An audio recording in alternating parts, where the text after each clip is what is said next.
നമസ്കാരം. കഴിഞ്ഞ ദിവസം നമ്മളൊരു ഇന്റർവ്യൂവിൽ നമ്മൾ കാണുകയുണ്ടായി സമ്പത്തിലേക്കുള്ള 5 സ്റ്റെപ്പുകൾ അല്ലെങ്കിൽ 5 സ്റ്റെയർ കേസസ്. ഈ ഒരു 5 സ്റ്റെയർ കേസസ് മനസ്സിലാവുന്നത് ആധുനിക യുഗത്തിനാണ്. അപ്പോൾ ഒരുപാട് പേര് നമ്മളോട് റിക്വസ്റ്റ് ചെയ്യുകയുണ്ടായി ഈ ഒരു 5 സ്റ്റെയർ കേസസും ആധുനിക യുഗത്തിന് മനസ്സിലാവുന്നത് പോലെ തന്നെ ഈ ഒരു പുരാണ കാലങ്ങളിലുള്ള അല്ലെങ്കിൽ പുരാണ കാലങ്ങളിലുള്ളതുമായി ഒന്ന് ബന്ധിപ്പിക്കുകയാണെങ്കിൽ ഓൾഡ് ജനറേഷൻ എന്ന് വിളിക്കപ്പെടുന്നവർക്കും കുറച്ചും കൂടെ സിമ്പിളായിട്ട് മനസ്സിലാവില്ലേ എന്നുള്ളൊരു ചോദ്യം.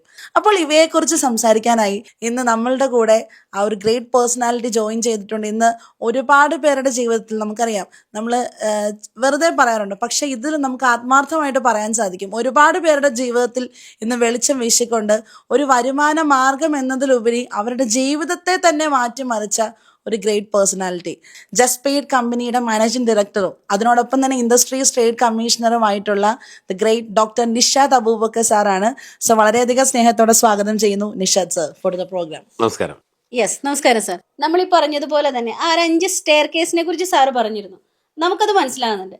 അപ്പൊ ഞാൻ എവിടെയോ വായിച്ചിട്ടുണ്ട്, ചന്ദ്രഗുപ്ത മൗര്യനെ രാജാവും അവിടെ നിന്ന് ചക്രവർത്തിയുമാക്കിയ ഒരാളെ കുറിച്ച്, ചാണക്യൻ. അപ്പൊ അതിലും ഇതുപോലെ തന്നെ സമ്പന്നനാകാൻ വേണ്ടിയിട്ടുള്ള കുറെ കാര്യങ്ങൾ പറഞ്ഞിട്ടുണ്ട്. അപ്പോ സാറിന്റെ ആ ഇന്റർവ്യൂ കണ്ടപ്പോ എനിക്ക് തോന്നിയത് ഇതും ഈ ചാണക്യ തന്ത്രങ്ങളും തമ്മിലൊന്ന് കണക്റ്റഡ് ആണല്ലോ എന്നാണ്. ഇപ്പൊ പറഞ്ഞതുപോലെ ഈ ന്യൂജൻ തലമുറയ്ക്കും അതുപോലെ പഴയ തലമുറയ്ക്കും ഇത് മനസ്സിലാകുന്ന രീതിയിൽ ഇത് എങ്ങനെയാണ് കണക്ട് ചെയ്യുന്നത് ഒന്ന് വിശദമായിട്ട് പറഞ്ഞു തന്നാൽ നന്നായിരുന്നു.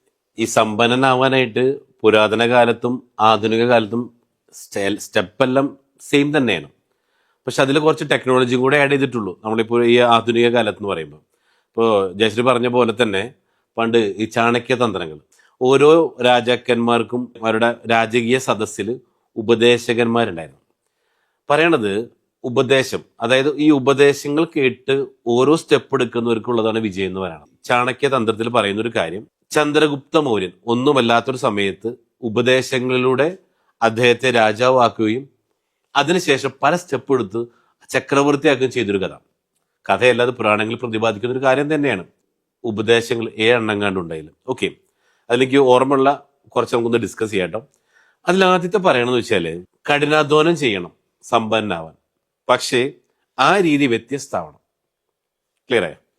അതായത് കഠിനാധ്വാനം നമ്മൾ ചെയ്യണം, എങ്കിൽ അത് വ്യത്യസ്തമായ രീതിയിലാവണം. ആളുകളൊക്കെ കഠിനാധ്വാനം ചെയ്യുന്നത് ശാരീരികമായിട്ടാണ്, അതെ, പക്ഷെ ആ രീതി വ്യത്യസ്തമാകണമെന്ന് പറഞ്ഞാൽ എന്താണ് സാർ ഉദ്ദേശിക്കുന്നത്? അതായത് ഇപ്പോ നമ്മുടെ കഴുത നമുക്കറിയാലോ, കഴുത അധ്വാനിക്കുന്നു, രാവും പകലും ഭാരം ചുമക്കുന്നു. ഇതേപോലെ തന്നെ ചില മനുഷ്യന്മാരുണ്ട് കഴുതയെ പോലെ അധ്വാനിക്കുന്നവരും. ഇങ്ങനെ അധ്വാനിച്ചാല് നമുക്ക് ജീവിതത്തിൽ രക്ഷപ്പെടാൻ പറ്റില്ല, സമ്പന്നാവാൻ പറ്റില്ല. കഴുതയെ പോലെ അധ്വാനിക്കരുത്, എങ്കിലോ ആ രീതി വ്യത്യസ്തമാണെന്നാണ് പറയണത്. നിങ്ങളും പലയിടത്തും കേട്ടിട്ടുണ്ടാവും ഈ സമ്പന്നാവാൻ വേണ്ടി വ്യത്യസ്തമായിട്ട് എങ്ങനെ ചെയ്യാമെന്ന്. ഒന്ന് നിങ്ങൾക്കറിയാവുന്ന നോളജ് ഒന്ന് നിങ്ങളൊന്ന് എക്സ്പ്ലെയിൻ ചെയ്യും. അതായത് ഇപ്പോ സമ്പന്നനാവണം എന്നുണ്ടെങ്കിൽ സാറ് പറഞ്ഞ പോലെ ചില ആളുകൾ പറയുന്നത് കേട്ടിട്ടുണ്ട്, ഞാൻ കഷ്ടപ്പെട്ട്. പക്ഷെ അങ്ങനെ ഒരു കഷ്ടപ്പെട്ട് കഴിഞ്ഞാൽ നമ്മുടെ ആരോഗ്യം അവിടെ നശിക്കുന്നുണ്ട്, അതൊന്നും ആരും ശ്രദ്ധിക്കുന്നില്ല. പക്ഷേ ഈ കഠിനാധ്വാനം എന്ന് പറയുമ്പോൾ പൊതുവെ ഇപ്പൊ ന്യൂജൻ ആളുകൾ ചിന്തിക്കുന്നതെന്ന് പറഞ്ഞിട്ടുണ്ടെങ്കിൽ അവര് അധികം ശാരീരികമായിട്ട് എഫേർട്ട് എടുക്കാൻ ആഗ്രഹിക്കുന്നവരല്ല, അവര് ബുദ്ധിയാണ് ഉപയോഗിക്കുന്നത്. അപ്പൊ ഇപ്പൊ ടെക്നോളജി യൂസ് ചെയ്തുകൊണ്ട് നല്ല രീതിയിൽ ഇൻകം ക്രിയേറ്റ് ചെയ്യുന്നവരൊക്കെ ഉണ്ട്. സാർ ഉദ്ദേശിച്ചത് അങ്ങനെയാണോ? തീർച്ചയായിട്ടും. ഇപ്പൊ ഞാനിപ്പോ എൻ്റെ ഓർഗനൈസേഷനിൽ ഇപ്പോൾ ഏകദേശം 1000 പേരോളം പ്രവർത്തിക്കുന്നുണ്ട്. ഇവർക്ക് എല്ലാവർക്കും കൊടുത്തേക്കുന്ന ഒരു അഡ്വൈസ് എന്ന് വെച്ചാൽ 2026 ഒരുപാട് വർഷങ്ങൾ നമ്മുടെ ലൈഫിൽ വന്നു പോയിട്ടുണ്ട്. പക്ഷെ 2020 ഒരൊറ്റ കൊല്ലം മതി സമ്പന്നാവും, ഒരൊറ്റ വർഷം മതി. പക്ഷേ ആ ഒരു വർഷം കൊണ്ട് സമ്പന്നാവണമെങ്കിൽ അതിന് നമുക്ക് 3 ക്ലാരിറ്റി നമ്മൾ കൊണ്ടുവരേണ്ടതുണ്ട്. ഇപ്പൊ കഴിഞ്ഞ വർഷമൊക്കെ നിങ്ങൾക്ക് ഇത് ഉണ്ടായിട്ടുണ്ടോന്ന് അറിയില്ല.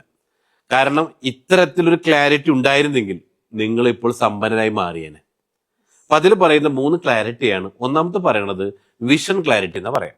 ജനുവരി 1-ാം തീയതി അങ്ങോട്ട് 365 ദിവസം, ഡിസംബർ 31 വരെ ഈ 2026 എന്താണ് നിങ്ങൾക്ക് വേണ്ടത് അല്ലെ? ഇതിനെക്കുറിച്ച് നമ്മൾ ആരും ചിന്തിക്കാറില്ല. അപ്പൊ ഇതിൽ പറയുമ്പോ ഇപ്പോ ലോ ഓഫ് അട്രാക്ഷൻ കേട്ടിട്ടുണ്ട്. എന്താണ് കേട്ടിട്ടുണ്ടോ? തീർച്ചയായിട്ടും കേട്ടിട്ടുണ്ട്. കാരണം നമ്മൾ എന്തെങ്കിലും ഒരു കാര്യം അതിയായിട്ട് ആഗ്രഹിച്ചു കഴിഞ്ഞാൽ അത് പ്രകൃതി പോലും നമുക്ക് അത് നേടിത്തരാനായിട്ട് ഗൂഢാലോചന ചെയ്ത് പൗലോ കൊയ്ലോ പറഞ്ഞൊരു വേർഡ്. കുറച്ചും കൂടെ സിമ്പിൾ ആയിട്ട് പറഞ്ഞാൽ സമാനമായതിലേക്ക് ആകർഷിക്കപ്പെടുന്നു. തീർച്ചയായിട്ടും അല്ലെ. എന്താണ് സമാനമായെന്ന് വെച്ച് കഴിഞ്ഞാൽ, ഇപ്പൊ നമ്മുടെ വീട്ടിൽ പൂന്തോട്ടമുണ്ട്. ഈ പൂന്തോട്ടത്തിലേക്ക് തേൻ നുകരാൻ വേണ്ടി ആരാ വരിക? പൂമ്പാറ്റ. പൂമ്പാറ്റയാണ്. ഇതേ സമയം നമ്മൾ ചാണകക്കുഴി നീട്ടിട്ടില്ലേ, അവിടേക്ക് പൂമ്പാറ്റ ചെല്ലും. ഒരിക്കലില്ല. അവിടുത്തെ ഗസ്റ്റുകൾ ആരൊക്കെ? ഈച്ച, പാറ്റ, അതുപോലുള്ള തേള് ജീവികള്. അല്ലെ, വണ്ടുകള്, പ്രാണികളൊക്കെ അല്ലെ, കൊതു അല്ലെ, ഇങ്ങനത്തെ സാധനങ്ങളൊക്കെയാണ്. അപ്പൊ പറയുന്നത് സമാനമായതിലേക്ക് സമാനമായത് ആകർഷിക്കപ്പെടുന്നു. അപ്പൊ എന്തുകൊണ്ട് നമ്മൾ സമ്പന്നരായില്ല എന്ന് ചോദിച്ചാൽ നമ്മൾ അതിനെക്കുറിച്ച് ചിന്തിക്കുന്നില്ല. പറയണത് നിങ്ങളുടെ ക്ലാരിറ്റി ഉണ്ടായിരിക്കണം. 2026 നിങ്ങൾക്ക് എന്ത് വേണം, ഇതിന് വ്യക്തമായ ക്ലാരിറ്റി ഉണ്ടെങ്കിൽ അത് നമ്മളിലേക്ക് ആകർഷിക്കപ്പെടും. ആ വെറുതെ ഇരുന്ന് ചിന്ത ഉണ്ടായാൽ മാത്രം പോരാ, അതില് ഈ ക്ലാരിറ്റി ഉണ്ടായി കഴിഞ്ഞാൽ, ഇപ്പൊ ലിൻഡു ആൻഡ് ജയശ്രീ എന്തായിരുന്നു ഈ വർഷത്തെ ഒരു ക്ലാരിറ്റി? തീർച്ചയായും സാർ, ക്ലാരിറ്റി എന്ന് പറയുമ്പോൾ നമ്മളുടെയൊക്കെ ഒരു ആഗ്രഹം, അതായത് ഇപ്പം പഠിച്ചാലും ജോലി എന്ന് പറയുന്നതിൽ നമുക്ക് ഒരു വലിയ വരുമാനം ക്രിയേറ്റ് ചെയ്യാൻ പറ്റാത്തൊരു മേഖലയാണ്, അല്ലെങ്കിൽ ഒരു സമയമാണ്. സാറ് കഴിഞ്ഞ പ്രാവശ്യം പഠിപ്പിച്ചത് സെല്ലിംഗ് ടൈം, അതിലൊരു നിശ്ചിത വരുമാനം മാത്രമേ ഉള്ളൂ.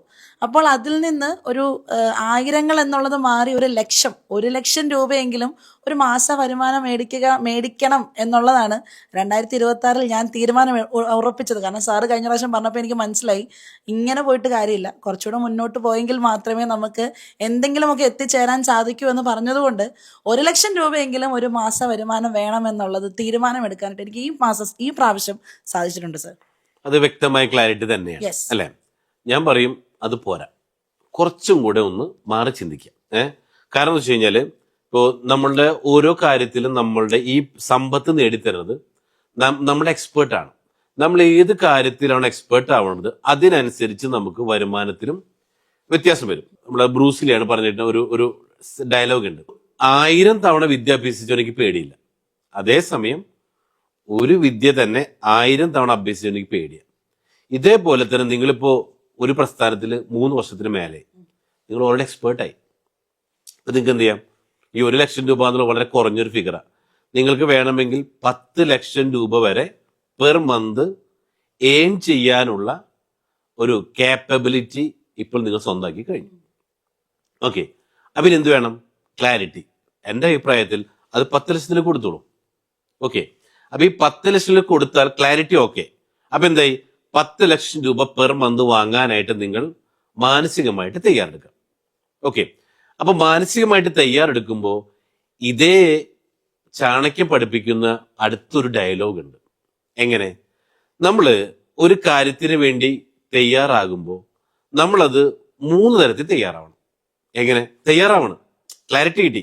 ആ ക്ലാരിറ്റിയിലേക്ക് വരുമ്പോൾ ശാരീരികം, മാനസികം, സാമ്പത്തികം സമ്പന്നാവാനായിട്ട് ശാരീരികമായിട്ട് തയ്യാറെടുക്കേണ്ടത് 1, അമിതമായിട്ടുള്ള ആഹാരം ഒഴിവാക്കുക.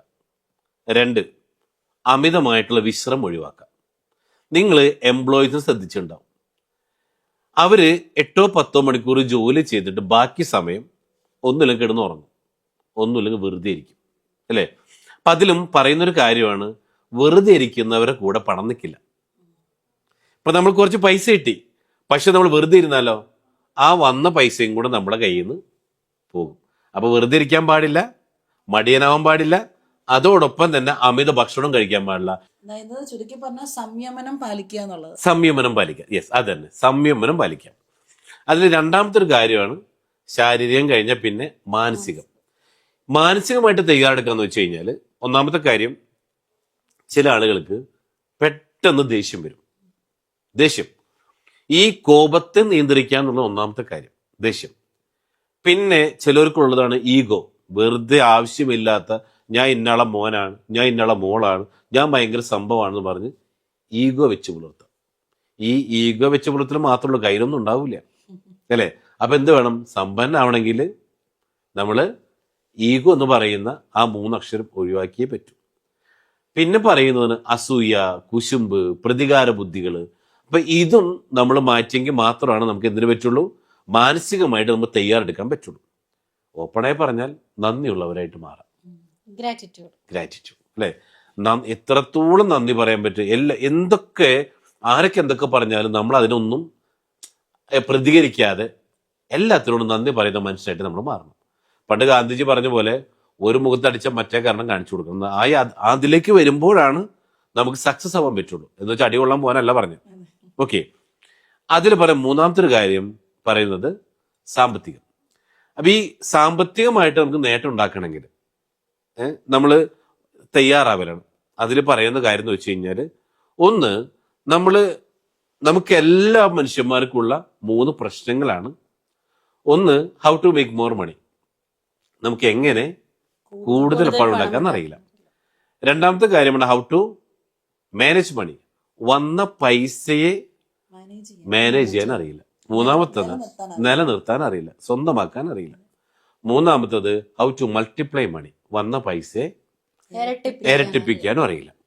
ഇതിൽ പറയുന്നൊരു കാര്യം, നമ്മൾ ഏൺ ചെയ്യുന്ന പൈസ ചെലവാക്കുമ്പോൾ 3 കാര്യങ്ങൾ ചിന്തിക്കേണ്ടതുണ്ട്. ഒന്ന്, ഇപ്പോ ജയശ്രീ ഒരു സാധനം വാങ്ങിക്കാൻ വേണ്ടി പോവാം. ഇത് വാങ്ങിക്കാൻ പോകുന്നതിന് മുമ്പ് 3 കാര്യങ്ങൾ ചോദിക്കേണ്ടതുണ്ട്. ഈ സാധനം എനിക്കിപ്പോൾ ആവശ്യമുള്ളതാണോ? 2, ആവശ്യമുള്ളതാണ്. ഒന്നും കൂടെ ചോദിക്കുക, ഈ സാധനം എനിക്ക് അത്യാവശ്യമാണോ?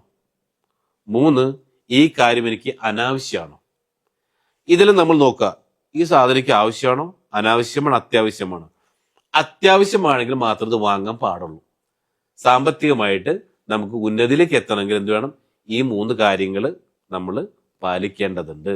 ചാണക്യതന്ത്രങ്ങൾ പറയുന്നൊരു കാര്യമാണ്. ഒന്നാമത്തത്, നമ്മൾ സമ്പന്നാവണമെങ്കിൽ സാമ്പത്തികമായിട്ടും മാനസികമായിട്ടും അതുപോലെ തന്നെ ശാരീരികമായിട്ടും നമ്മളെ ഒരുക്കണം. അപ്പൊ അതില് വ്യക്തമായിട്ട് ക്ലാരിറ്റി നമ്മൾ കൊണ്ടുവരേണ്ടതുണ്ട്. ഇനി ഈ ക്ലാരിറ്റി നമ്മളെ കൊണ്ടുവന്നു, ഓക്കെ, എനിക്ക് 1 ലക്ഷമോ 10 ലക്ഷമോ വാട്ടോ, ഓക്കെ, നമ്മൾ നിശ്ചയിച്ചു. അടുത്ത ചോദ്യമാണ്, അടുത്തൊരു ക്ലാരിറ്റി കിട്ടണം എന്ന് വെച്ച് കഴിഞ്ഞാൽ സ്ട്രാറ്റജിക് ക്ലാരിറ്റി എന്ന് പറയും. 2026 1 ലക്ഷമോ 2 ലക്ഷമോ 10 ലക്ഷമോ, ഓക്കെ, ക്ലാരിറ്റി ഓക്കെ. എങ്ങനെ? ഇതിന് വ്യക്തമായിട്ടുള്ള ഒരു പ്ലാൻ, അതേ പറയും സ്ട്രാറ്റജി എന്ന് വെച്ചാൽ തന്ത്രം എന്നാ പറയാം. കാരണം ഇപ്പൊ ഞാൻ എല്ലാവരും പഠിപ്പിച്ചു കൊടുക്കുന്നത് അടുത്തൊരു വർഷം 1 കോടി രൂപ ഏൺ ചെയ്യാന്ന് പറയണം. അപ്പൊ ഇത് ചിലർ ചോദിക്കും, ഞങ്ങളെ കൊണ്ട് നിങ്ങൾ എന്താണോ എന്നുള്ളതല്ല പ്രശ്നം, നിങ്ങൾക്ക് എന്താവണം? 1 കോടി വേണം, പഠിപ്പിച്ചു തരാന്നേ. പക്ഷേ ആ പഠിപ്പിച്ച് തരണമെങ്കിൽ അതിനെന്ത് വേണം? ഏതിലെ പോണം? സ്ട്രാറ്റജി വേണം. അപ്പൊ ഈ 1 കോടി നേടിയെടുക്കുക എന്നുള്ള വെച്ചാൽ അതൊരു വലിയൊരു കാര്യം തന്നെയാണ്, ചെറിയ കാര്യമല്ല. അപ്പൊ ഇതിനെ പറയുക സ്ട്രാറ്റജി എന്ന് പറയുന്നത് തന്ത്രമാണത്. എങ്ങനെ? അപ്പൊ ആ സ്ട്രാറ്റജി ഇപ്പൊ കയ്യിലുണ്ട്. അപ്പൊ എന്ത് കിട്ടി നമുക്ക്? ഒന്നാമത്തെ വിഷൻ ക്ലാരിറ്റി കിട്ടി. 2, സ്ട്രാറ്റജി ക്ലാരിറ്റി. ഇനി മൂന്നാമത്താണ് അതിനു വേണ്ടിയിട്ട് ഐഡന്റിറ്റി ക്ലാരിറ്റി. ഞാൻ ആരാവണം, ഞാൻ ആരായി മാറണം. അപ്പൊ ഈ 7 കാര്യങ്ങൾ തന്നെയാണ് ഈ ചാണക്യതന്ത്രത്തിലും പഠിപ്പിക്കുന്നത്. ഞാൻ ആരാവണം. അപ്പൊ അതിൽ പറഞ്ഞ കാര്യമാണ്, ഒന്ന് സമ്പന്നാവണമെങ്കിൽ കഠിനാധ്വാനം ചെയ്യണം, ആ രീതി വ്യത്യസ്തമാണ്. ഇതാണ് ഒന്നാമത്തെ പോയിന്റ്. ഇല്ലെങ്കിലോ കാറ്റത്ത് കടലാസ് പറക്കുന്നത് പോലെ, ലക്ഷ്യമില്ലാത്ത ഒരു കടലാസ് പോലെയാണ് ഇന്നും ഭൂരിഭാഗം ആളുകൾ. എവിടേക്കാണ് എന്താണെന്ന് ആർക്കും അറിയില്ല. അപ്പൊ ഇതാണ് ഒന്നാമത്തെ ക്ലാരിറ്റി. കഠിനാധ്വാനം ചെയ്യണം, ആ രീതി വ്യത്യസ്തമാണ്. അതാണ് സാറേ ഇപ്പം യൂസഫ് അലി സാറ്, അതുപോലെ നമ്മൾ സമ്പന്നന്മാരുടെ ലിസ്റ്റ് എടുത്തു കഴിഞ്ഞാൽ പോയി ഇപ്പം നമുക്ക് ഞങ്ങൾ എവിടെയൊക്കെ കേൾക്കുന്ന കാര്യമാണ്. അതായത് കഠിനാധ്വാനം എന്ന് പറഞ്ഞാൽ ഇപ്പം ഏറ്റവും കൂടുതൽ കഠിനാധ്വാനം ചെയ്യുന്ന ആളുകൾ റോഡ് പണിക്കാരാണ്. ഒരുപാട് കഷ്ടപ്പെടുന്നുണ്ട്. പക്ഷെ എന്തുകൊണ്ട് അവർക്ക് മഴയില്ല വെയിലും ഇല്ല. അതെ, ഒന്നുമില്ല. ഇപ്പം നമ്മൾ എറണാകുളത്ത് പണി നടന്നുകൊണ്ടിരിക്കുക, എപ്പം നോക്കിയാലും അവിടെ പണിയാ. അപ്പോൾ അവിടെ അവരത്രയും കഷ്ടപ്പെടുന്നുണ്ട്. പക്ഷെ ആ കഷ്ടപ്പെടുന്നത് വ്യത്യസ്തമായ രീതി ആകണമെന്നുള്ളതിന്റെ തെളിവുകളാണ് ഇപ്പം സാറ്, യൂസഫ് അലി സാറ്, അതിനോടൊപ്പം ഒരുപാട് പേര്. അപ്പം ആ വേണ്ട അധികം പോണ്ട, റോഡിന്റെ പണിയെടുക്കുന്ന തൊഴിലാളികൾ, ഓക്കെ, അയാൾ എന്ത് ചെയ്യുന്നു? രാവും പകലും. ഇതിന്റെ കോൺട്രാക്ടർ ഉണ്ട്, സുഖമായിട്ട് കിടന്നോളൂ. ഇത്രേ ഉള്ളൂ. ഇതിൽ ആരെ സമ്പന്നനാവണേ? പണിക്കാരാണ്, കോൺട്രാക്ടറാണ്. ഇത്രയേ ഉള്ളൂ. ഇതിനെ വേറെ ഒന്നും പറയേണ്ടതില്ല. ഓക്കെ, ഇതാണ് ഒന്നാമത്തെ പോയിന്റ് എന്ന് പറയുമ്പോൾ. ഇനി അതിൽ രണ്ടാമത്തെ ഒരു പോയിന്റ് എന്ന് വെച്ച് കഴിഞ്ഞാല് അവസരങ്ങളെ തിരിച്ചറിയുന്നവനെ ധനികനാകും. കേട്ടുണ്ടോ അതിനെ കുറിച്ച്? അവസരങ്ങളെ തിരിച്ചറിയുന്നവനെ ധനികനാകും. ഇപ്പം ശരിയാണ് സാർ. അവസരം എന്ന് പറയുന്നത് ഒരിക്കലും ഒരു യാദൃശ്ചികമായിട്ട് നമ്മിലേക്ക് വരുന്ന ഒന്നല്ല. അതെന്ന് പറയുന്നത് നമ്മൾ കേട്ടിട്ടുള്ള പോലെ കർമ്മത്തിന്റെയും ഭാഗ്യത്തിന്റെയും ഒത്തുചേരലാണ് അവസരം എന്ന് പറയുന്നത്. ശരിയാണ് സാർ. തിരിച്ചറിയാത്ത ഒരുപാട് പേരുണ്ട്. ഒരുപാട് അവസരങ്ങൾ കയ്യിലെത്തുമ്പോഴേക്കും നേരത്തെ വന്ന അവസരം എനിക്ക് ഉപയോഗിക്കാൻ സാധിച്ചില്ല എന്ന് പറഞ്ഞ് അടുത്തതിനെ തേടി പോവാത്ത ഒരുപാട് പേരുണ്ട്. ശരിയാണ്. ആ ഒരു അവസരത്തെ അന്വേഷിച്ച് കണ്ടുപിടിക്കുന്നവൻ, തിരിച്ചറിയുന്നവനാണ് ധനികനാവുന്നത്. ഇത് പറയുന്നത് കർമ്മത്തിന്റെയും ഭാഗ്യത്തിന്റെയും ഒരു ഒത്തുചേരലാണ് അവസരം. ഈ അവസരങ്ങൾ പറയുന്നത് നമ്മുടെ എല്ലാവരും ജീവിതത്തിൽ 3 പ്രാവശ്യം സംഭവിക്കുള്ളൂ എന്നാണ് പറയണത്. ഈ 3 പ്രാവശ്യം ദൈവം അവസരം തരുമ്പോൾ ഇതിലിപ്പോ നിങ്ങളെ കൈക്കിട്ട അവസരം എത്രാമത്തെ നമുക്കറിയില്ല, അത് ദൈവത്തിന് അറിയുമെന്ന് പറയും. അപ്പൊ ഇത് 3-മത്തെ ആണെങ്കിലോ, ഇപ്പൊ നിങ്ങളെ കൈക്കിട്ട 3-മത്തേതാണെങ്കിൽ അതും തട്ടിത്തെറിപ്പിച്ചാലോ തീർന്നു. നാളെ ദൈവത്തോട് ചോദിക്കുകയാണ്, എനിക്ക് എന്തുകൊണ്ട് എന്നെ സമ്പന്നാക്കിയില്ല, ഞാൻ നിനക്ക് 3 അവസരം തന്നില്ലേ, നീ എന്തുകൊണ്ട് അത് കയറി പിടിച്ചില്ല അല്ലെ? അപ്പൊ എന്ത് വേണം, ഇത് എത്രാമത്തെ നമുക്കറിയില്ല, കിട്ടിയ അവസരം മാക്സിമം യൂട്ടിലൈസ് ചെയ്യണം, മാക്സിമം അല്ലെ? അതാണ് അവസരങ്ങളെ തിരിച്ചറിയുന്നവനെ സമ്പന്നനാകും. ഇതാണ് 2-മത്തെ പോയിന്റ്. ആദ്യത്തേത് കഠിനാധ്വാനം ചെയ്യണം, അത് വ്യത്യസ്തമായ രീതിയിലായിരിക്കണം. രണ്ടാമത്തത് അവസരങ്ങളെ തിരിച്ചറിയുന്നവനാണേ ധനികനാവുകയുള്ളൂ. പിന്നെ ഓപ്പോസിറ്റ് പറയാം, സമ്പന്നാവാത്ത ഒരാള്, അയാൾ കഠിനാധ്വാനം ചെയ്യുന്നു, അവസരങ്ങൾ തേടി പോകുന്നില്ല, വന്ന ആളും കിട്ടിയ പൈസ, ഇതുകൊണ്ടാണ് അവർ സമ്പന്നാവാൻ മാറാത്തത്. ഓക്കെ, പിന്നെ 3-മത്തെ പോയിന്റിൽ കിടക്കാം. സമ്പന്നാവണമെങ്കിൽ സ്വയം നിയന്ത്രിക്കണം. ഞാൻ നേരത്തെ പറഞ്ഞു, അതിൽ വരുന്ന 3 പോയിന്റുകൾ സ്വയം നിയന്ത്രിക്കാൻ പഠിക്കണം നമ്മൾ. അതിലാണ് സംയമനം പാലിക്കാന്ന് വെച്ചാൽ. സംയമനം പാലിക്കാന്ന് വെച്ചാൽ അത് 3 കാര്യത്തിലായിരിക്കണം. 1 ശാരീരികം, 2 മാനസികം, 3 സാമ്പത്തികം. ഈ 3 കാര്യങ്ങളിൽ നിയന്ത്രണങ്ങൾ നമ്മൾ കൊണ്ടുവരേണ്ടതുണ്ട്. ഇനി 4-മത്തെ പോയിന്റ് എന്ന് വെച്ച് കഴിഞ്ഞാല് സമയത്തെ ശരിയായി വിനിയോഗിക്കുന്നവന് മാത്രമേ സമ്പന്നാവാൻ പറ്റൂ. ഇതിൽ പറയുന്നൊരു പോയിന്റ് എന്ന് വെച്ചാൽ, ഇപ്പൊ സാധാരണ ഒരു എംപ്ലോയീസ് ഉണ്ട്, ഇവരെ സംബന്ധിച്ച് 8-10 മണിക്കൂർ ജോലി ചെയ്യുക, ബാക്കിയുള്ള സമയം TV കാണാൻ, കിടന്നുറങ്ങാം. ഇതിനപ്പുറത്തേക്ക് അതല്ലെങ്കിൽ റോഡ് സൈഡിൽ പോയിട്ട് വല്ല പിള്ളേരൊപ്പം ഇരുന്ന് സംസാരിക്കുക, കലങ്ങുമ്പോൾ പോയിരിക്കുക, ഫോൺ നോക്കിയിരിക്കുക, ഇങ്ങനെ സമയം വെറുതെ കളയുന്നവരാണ് ഭൂരിഭാഗം പേരും. അതേസമയം ബിസിനസ്സുകാർ അവരെന്ത് ചെയ്യുന്നു, രാവിലെ തന്നെ ഇന്നത്തെ ദിവസം എന്തൊക്കെ ചെയ്യണം, പ്ലാനിങ്, അത് എത്ര രൂപ ഏൺ ചെയ്യണം, കറക്റ്റ് പ്ലാനിങ് കൂടെ മുന്നോട്ട് പോകുള്ളൂ. 2-മത് പ്ലാൻ ചെയ്ത് കഴിഞ്ഞാലോ അടുത്തത് അത് പ്രാക്ടീസ് ചെയ്യാന്ന് പറയും. അതിനുവേണ്ടി ഞാൻ എന്തൊക്കെയാണ് ചെയ്യേണ്ടത്, അത് ഇംപ്ലിമെന്റേഷൻ നെക്സ്റ്റ് വരുന്നത്. അത് കഴിഞ്ഞ് 3-മത് അത് കഴിഞ്ഞ് വന്നു കഴിഞ്ഞാൽ അവര് 3 കാര്യങ്ങളൂടെ നോക്കും.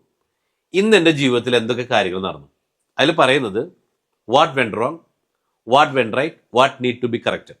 ഈ 3 കാര്യങ്ങൾ അവിടെ സെറ്റാക്കി പോകും. അതായത് ഇന്നത്തെ ദിവസത്തിൽ ഞാൻ ചെയ്ത ശരികൾ എന്തൊക്കെയായിരുന്നു, ഇന്നത്തെ ദിവസം ഞാൻ ചെയ്ത തെറ്റുകൾ എന്തൊക്കെയായിരുന്നു, നാളെ ഞാൻ അതൊക്കെ എന്ത് തിരുത്തണം.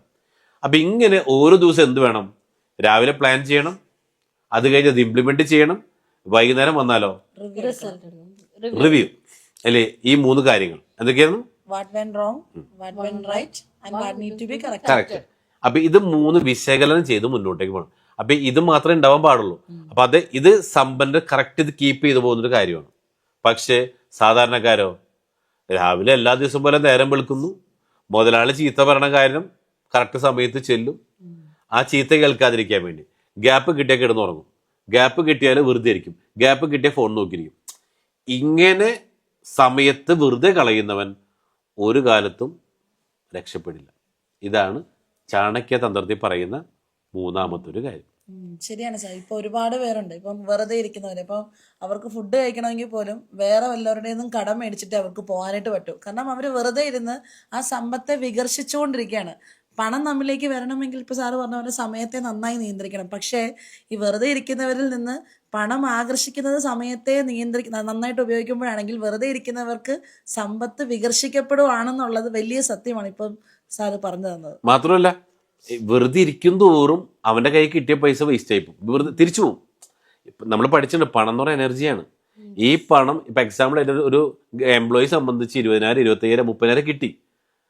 ഇത് വെറുതെ ഇരിക്കുന്ന ഒരു കയ്യിലുള്ള പൈസ വന്ന വഴിക്ക് പോവുകയും ചെയ്യും.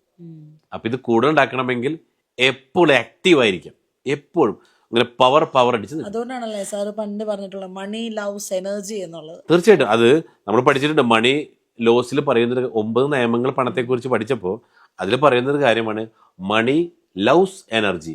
പണം ഇഷ്ടപ്പെടുന്നത് എനർജി ഉള്ളവരെ കൂടെ നിൽക്കാനേ പണം ഇഷ്ടപ്പെടും. എപ്പോഴും എന്താ പറയുക, 100 നിൽക്കണം. അതും ചാണക്യ തന്ത്രത്തിൽ പറഞ്ഞൊരു കാര്യമാണ്. ഓക്കെ, അപ്പൊ ഇതില് 4-മത്തെ ഒരു കാര്യം പറയണത്, പണം ഏൺ ചെയ്താൽ മാത്രം പോരാ, ആ പണത്തെ സ്വന്തമാക്കാൻ പഠിക്കണം. കേട്ടിട്ടുണ്ടോ അത്?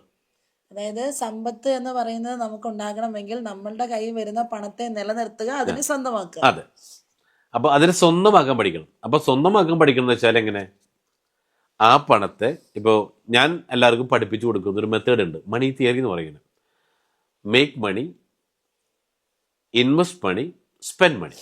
അതായത് നമ്മൾ ഏൺ ചെയ്യുന്ന പണം ഒരു കാരണവശാലും ചെലവാക്കരുത്. അപ്പൊ ചോദിക്കും, ചെലവ് പിന്നെ ആര് നടത്തും? തീർച്ചയായിട്ടും. അല്ലേ? അതെ. അപ്പൊ നിങ്ങളോടും പറയാനുള്ളത്, നിങ്ങൾ ഏൺ ചെയ്യുന്ന പൈസ ചെലവാക്കാനുള്ളതല്ല. ആ പണം എവിടെ ഇൻവെസ്റ്റ് ചെയ്തിട്ട് ആ ഇൻവെസ്റ്റ്മെന്റിന് ഹൈ റിട്ടേൺ കിട്ടുന്ന നല്ല ഏതെങ്കിലും ഇൻവെസ്റ്റ്മെന്റ് കണ്ടുപിടിച്ചിട്ട് അതിൽ നിന്ന് കിട്ടുന്ന ലാഭം വേണം ചെലവാക്കാൻ.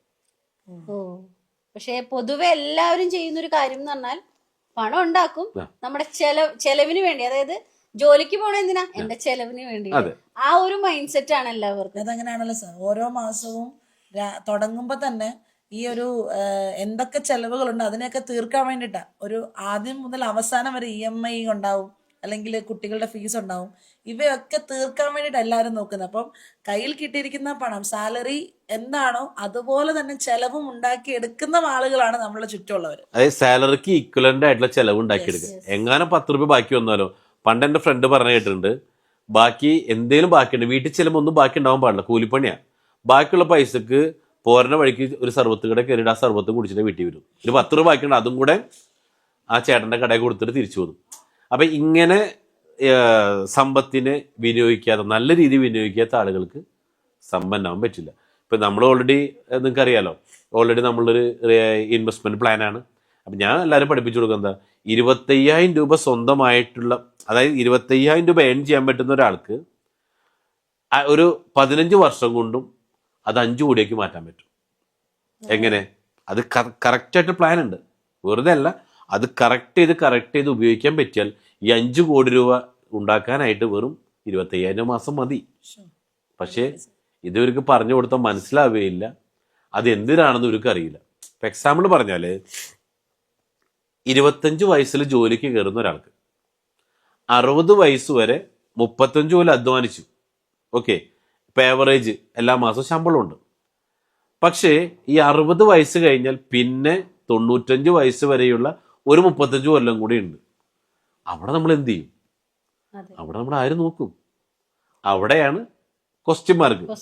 അപ്പൊ ചിലവർ പറയും മക്കൾ നോക്കുന്നുണ്ടെങ്കിൽ അവരെ കല്യാണം കഴിയുമ്പോൾ ഇന്നത്തെ പോലെ തന്നെ അവർക്ക് ഒരു പാർട്ട്ണർ വരും, അവർക്ക് മക്കളുണ്ടാവും, അവർക്ക് ആവശ്യങ്ങളുണ്ട്. ഇതേ നിങ്ങളെ അവസ്ഥ തന്നെയാണ്. പിന്നെ അവരെങ്ങനെ നിങ്ങളെ നോക്കുക? ശരിയാണ് സാർ, ഇതൊരു സൈക്കിളാണല്ലോ. അതായത് തുടക്കത്തിൽ ഇപ്പം മാതാപിതാക്കള് മക്കളുണ്ടാവുന്നു, അതിനുശേഷം ഈ മക്കള് വലുതായി കഴിയുമ്പോൾ മാതാപിതാക്കൾക്ക് എന്തായിരുന്നു അതുപോലെ തന്നെയാണ് മക്കളുടെ ജീവിതത്തിലും അവരുടെ പാർട്ട്ണർ വരുമ്പോൾ ഫസ്റ്റ് പ്രയോറിറ്റി ഓഫ് കോഴ്സ് അവരുടെ പാർട്ട്ണറിന് തന്നെ ആയിരിക്കും. ദെൻ സെക്കൻഡ് പ്രയോറിറ്റി മക്കൾക്കായിരിക്കും. അതിനുശേഷമേ മാതാപിതാക്കളിലേക്ക് പോകും. അപ്പൊ അവരെ നോക്കുക എന്നുള്ളത് അവർക്കുണ്ടാവുന്നത്, അവർക്ക് ചെലവ് മുഴുവനാണ്. പിന്നെ എങ്ങനെയാണ് അവർ മാതാപിതാക്കളെ നോക്കുന്നത്? മക്കളെ കുറ്റം കൊണ്ട് കാര്യമില്ല. ഇപ്പൊ ജയശ്രീ അനീഷ് എടുക്കാം, രണ്ടുപേർക്കും അല്ലേ, അമ്മ ഉണ്ടല്ലോ. ഈ അമ്മയ്ക്ക് മാസം എത്ര കൊടുക്കാറുണ്ട്? മാസം കൊടുക്കാറില്ല, പക്ഷെ നമ്മുടെ കാര്യങ്ങൾ നമ്മൾ നോക്കുന്നു. കാര്യങ്ങൾ നോക്കുന്നു വെച്ചാൽ, ഞാനിങ്ങനെ തമാശ, ഒരു പൂച്ച വീട്ടിലുണ്ടെങ്കിൽ ആ പൂച്ചക്ക് ഭക്ഷണം കൊടുക്കൂലേ? ആ പൂച്ചക്ക് ഒരു അസുഖം വന്ന് ഹോസ്പിറ്റലിൽ കൊണ്ടുപോകൂലേ? ഇപ്പൊ ഞങ്ങളെ വീട്ടിൽ പേസ്യം കയറ്റുണ്ട്. ആ പൂച്ചനെ കറക്റ്റ് ചെയ്തിട്ട് എന്ത് ചെയ്യും? നല്ല രീതിയിൽ പേസ്യം കയറ്റ് കുറച്ച് എക്സ്പെൻസ് കൂടുതലാണ്, ഭക്ഷണവും കൊടുക്കും. അവന് അസുഖം വന്ന അവന് ഹോസ്പിറ്റലുണ്ട്, പൂച്ചകൾക്കുള്ള ഹോസ്പിറ്റലിൽ കൊണ്ടുപോകും. ഇതല്ല അമ്മയുടെ കാര്യത്തിൽ സംഭവിക്കണം, അല്ലേ? കാരണം അതിൽ കൂടുതൽ കൊടുക്കാൻ നമ്മുടെ കയ്യിലില്ല. കാരണം എന്താ? നമ്മളുടെ മക്കൾക്കുള്ള പഠനം, അവരുടെ അവരെ ഹോസ്പിറ്റൽ ചെലവ്, ഇതെല്ലാം നോക്കി വരുമ്പോൾ നമ്മുടെ കയ്യിലില്ല. ഇത് തന്നെയാണ് ഇനി നിങ്ങളുടെ മക്കൾക്ക് സംഭവിക്കാൻ വേണ്ടി പോണത്. അപ്പൊ ജയശ്രീനെ ആര് നോക്കും 60 വയസ്സ് കഴിയുമ്പോ? ഇപ്പോഴത്തെ കാലഘട്ടത്തില് ഇപ്പൊ ഞങ്ങള് അമ്മനെ നോക്കുന്നുണ്ട്, പക്ഷെ എന്റെ മക്കൾ എന്നെ നോക്കുമെന്നല്ലേ വലിയ ഉറപ്പൊന്നുമില്ല. കാരണം ഇപ്പോഴേ തന്നെ നമുക്കറിയാം പല കാര്യങ്ങളും. ജയശ്രീ അമ്മനെ നോക്കുന്നുണ്ട്, ഞാൻ നേരത്തെ പറഞ്ഞ പോലെ നോക്കിയാ പോരാ. അമ്മയുടെ ഒരുപാട് ആഗ്രഹങ്ങൾ ഉള്ളിൽ ഒതുക്കിയിട്ട് എങ്ങനെ നിങ്ങളോട് ചോദിക്കും? ഇതാണ് പ്രശ്നം. അപ്പൊ അമ്മയ്ക്ക് മരുന്ന് കിട്ടുന്നുണ്ട്, ഭക്ഷണം കിട്ടുന്നുണ്ട്, അത് വീട്ടിൽ വളർത്തുന്ന ജന്തുക്കൾക്കും കൊടുക്കുന്നില്ല ജയശ്രീ? സാറ് പറയുന്നത് ശരിയാണ്. ഇപ്പൊ നമ്മൾ ഉദാഹരണം പറഞ്ഞു കഴിഞ്ഞാൽ, നമ്മൾ മക്കൾക്ക് ഒരു അവധിക്കാലം വരുമ്പോൾ അവരെ വിനോദയാത്രയ്ക്ക് കൊണ്ടുപോകണം നമ്മൾ ആഗ്രഹിക്കും. പക്ഷെ നമ്മുടെ അച്ഛനെയും അമ്മേനെയും അതുപോലെ തന്നെ മക്കളെ കൊണ്ടുപോകണമെന്ന് ആഗ്രഹിക്കുന്ന പോലെ തന്നെ വിനോദയാത്രയ്ക്ക് കൊണ്ടുപോകണമെന്ന് ആഗ്രഹിക്കാറുണ്ടോ എന്ന് ചോദിച്ചാൽ കൊണ്ടുപോകാറുണ്ടാരെങ്കിലും കൊണ്ടുപോകാറുണ്ടോ? അല്ലേ? അമ്മേ ഞങ്ങളൊന്ന് ഊട്ടിക്ക് പോവാട്ടോ. ആരൊക്കെ? ഞാനും എൻ്റെ മക്കളും. അമ്മ മറ്റേ മോന്റെ വീട്ടിലാക്കിയോ തറവാട്ടിലാക്കിയോ എന്നൊക്കെ പറയും. കൊണ്ടുപോകാറില്ല. എത്ര വയ്യാഴികയുണ്ടെങ്കിലും അവര് വരണമെന്ന് ആഗ്രഹിക്കുന്നുണ്ട് അവരുടെ മനസ്സിൽ. പക്ഷേ അത് നമുക്ക് സാധ്യമല്ല. കാരണം ഒരാളുടെയും കൂടെ എക്സ്പെൻസ് എടുക്കുക എന്ന് പറയുന്നത് സാധാരണക്കാർക്ക് സാധിക്കുന്ന ഒരു കാര്യമല്ല. കാരണം എന്താ, ടൂറിന് പോകുമ്പോൾ ചിലപ്പോ നമ്മുടെ വാഹനം ശരിക്കും കറക്റ്റ് നിങ്ങൾക്ക് നിങ്ങളുടെ ഫാമിലിയും കറക്റ്റ് ആയിരിക്കും. പിന്നെ 2 റൂം എടുക്കേണ്ടി വരും, ചെലവ് കൂടാ. അമ്മന് ഇഷ്ടമില്ലാണ്ടല്ല, പിന്നെ അമ്മനെ കൊണ്ടുപോകുമ്പോൾ ഓൾഡ് ജനറേഷൻ ആണല്ലോ, പല കാര്യങ്ങളും തണുപ്പ് അത് പിടിക്കും, പല പ്രശ്നങ്ങളും ഉണ്ട്. അല്ല, ഈവൻ ഇപ്പൊ നമ്മള് ട്രിപ്പ് പോകണമെങ്കിൽ തന്നെ അത് ചിലപ്പോ കടത്തിലായിരിക്കും. കുട്ടികൾ അവരൊന്ന് ഹാപ്പി ആക്കണ്ടേ, അല്ലെങ്കിൽ ചിലപ്പോ അവരുടെ നിർബന്ധപ്രകാരം ആയിരിക്കും. പൊതുവെ നോർമൽ ലൈഫിൽ എല്ലാവർക്കും സംഭവിക്കുന്ന ഒരു കാര്യം അതാണ്. അതായത് മക്കള് ബഹളം വെക്കും, അവർക്കറിയില്ല അച്ഛൻ്റെ അമ്മയുടെ വരുമാനം എത്രയാണെന്ന്. അപ്പൊ ആ ഒരു വാശിപ്പുറത്ത് ചിലപ്പോ കടം മേടിച്ചിട്ടായിരിക്കാം പോവാ. അപ്പം നോർമലി ചിന്തിക്കുന്നത് ഒരു കുറച്ച് കടം കുറയല്ലോ എന്നാണ് ആ ചിന്ത വരുന്നത്. അതായത് പ്രയോറിറ്റി ഇല്ല. പച്ച മലയാളത്തിൽ പറഞ്ഞാൽ അച്ഛനമ്മയ്ക്ക് പ്രയോറിറ്റി ഇല്ല. പല എക്സ്ക്യൂസാ പറയണ കേട്ടില്ലേ? എന്താണ് ഞങ്ങള് കടം മേടിച്ചു പോകണം, എക്സ്ക്യൂസസാ.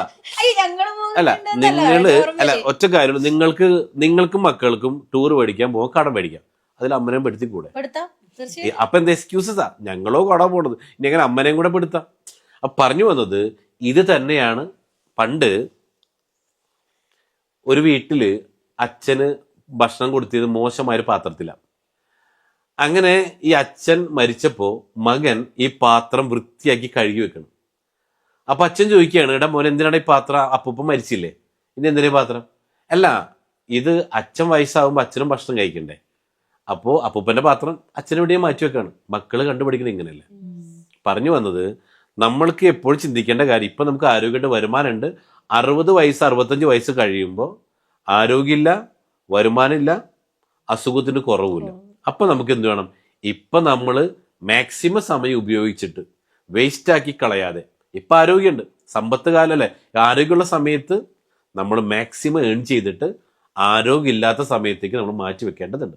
അതാണ് പറയണത്, സമയത്തെ സമ്പത്തിനെ നിലനിർത്താനുള്ള കല പഠിക്കുക, അതിനെ സ്വന്തമാക്കുക. യെസ്, സമ്പത്തിനെ നിലനിർത്തണം, സ്വന്തമാക്കണം, അതിനെ മൾട്ടിപ്ലൈ ചെയ്യും കൂടെ വേണം.